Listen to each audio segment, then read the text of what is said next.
Today, I'm going to share with you several things you probably didn't know about Governor Brad Little so that you can have a better understanding of what Idaho politics are like and what effects they have on life here. I'll start with how Idaho has fared financially under the governor, and then I'll talk about some pretty contentious things that he has done over the past several years. But if this is your first time here and you want to keep current on the Boise housing market and all kinds of other things related to living in Boise, hit the subscribe button and the notification bell so you don't miss out on future videos. Now, Brad Little was elected the governor of Idaho on January 7th, 2019. Under Governor Little's administration, Idaho has remained in a pretty strong financial position. According to last quarter's statement, Idaho is on track to achieve the largest budget surplus in Idaho history. Tax revenues came in higher than anticipated, and overall, Idaho is ranked number 5 in the United States when looking at the overall financial position of the state.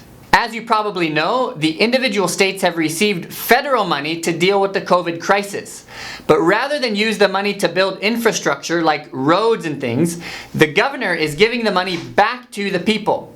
So what he's done is he's used that money to pay for what the property taxes would normally pay for, and then he's given the residents of Idaho a 10 to 20% one-time reduction on their property taxes this year. Now, I checked this and I in fact did get a reduction in my taxes. Thanks, Governor Little. When the US economy opened back up in mid-summer, Idaho was ranked number 1 in economic rebound. We were ranked number 1 in economic momentum, number 1 in financial solvency, and number 1 in personal income growth over the past year. And as for employment, we had the 3rd best employment rate in the United States. So financially, Idaho seems to have done really well under Governor Brad Little. Now, before I get to some of the more controversial things he's done lately, let me talk a bit about his general approach to government.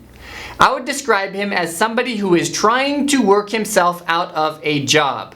Here's how he describes himself on the Idaho State Government website. He says, "Brad has advocated his whole life for limited government.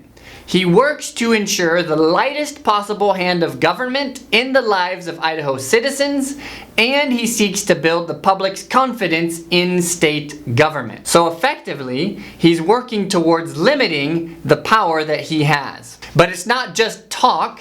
1 year ago, on December 4th, 2019, Governor Little announced that Idaho had surpassed South Dakota in becoming the least regulated state in the country by cutting and simplifying 75% of regulatory rules in 1 year. This summer, Donald Trump invited Governor Little to the White House, and Mike Pence congratulated Governor Little for making Idaho the most deregulated state in the country.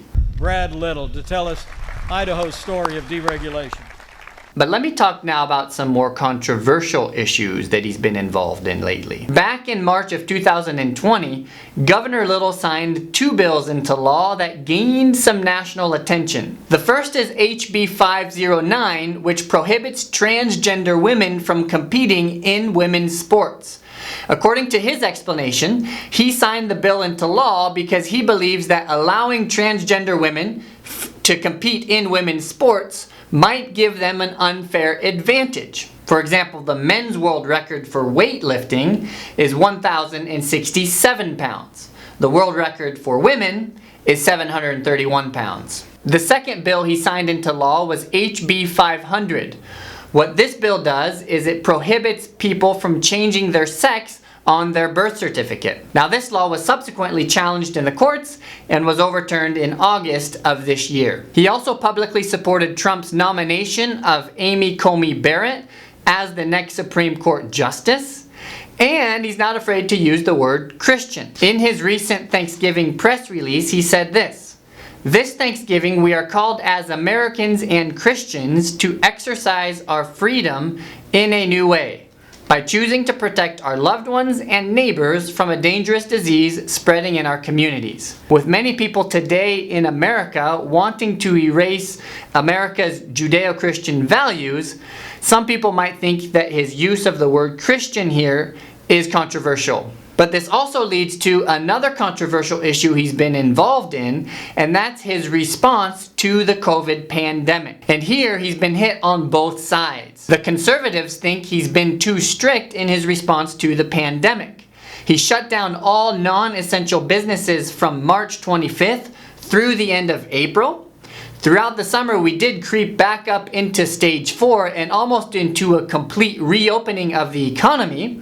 Since then, however, we've been downgraded back to stage 2 because of an increase in coronavirus cases in the state of Idaho. We currently have over 100,000 cases, over 950 deaths, and health officials are telling us that the hospitals are filling up. And for the more liberal-minded, he hasn't done enough. He's consistently wanted to keep the schools open, which some have not liked. Churches are considered essential and indoor worship is permissible. Indoor dining is still possible so long as people are able to social distance. And he's not issuing a statewide mask mandate. Now, he was recently pushed on that in a press conference, and he responded that he doesn't want to issue a statewide mask mandate because he doesn't think that that is effective. About half of the counties already have a mask mandate, but these mandates aren't working. The numbers are still going up in the counties where there's a mandate.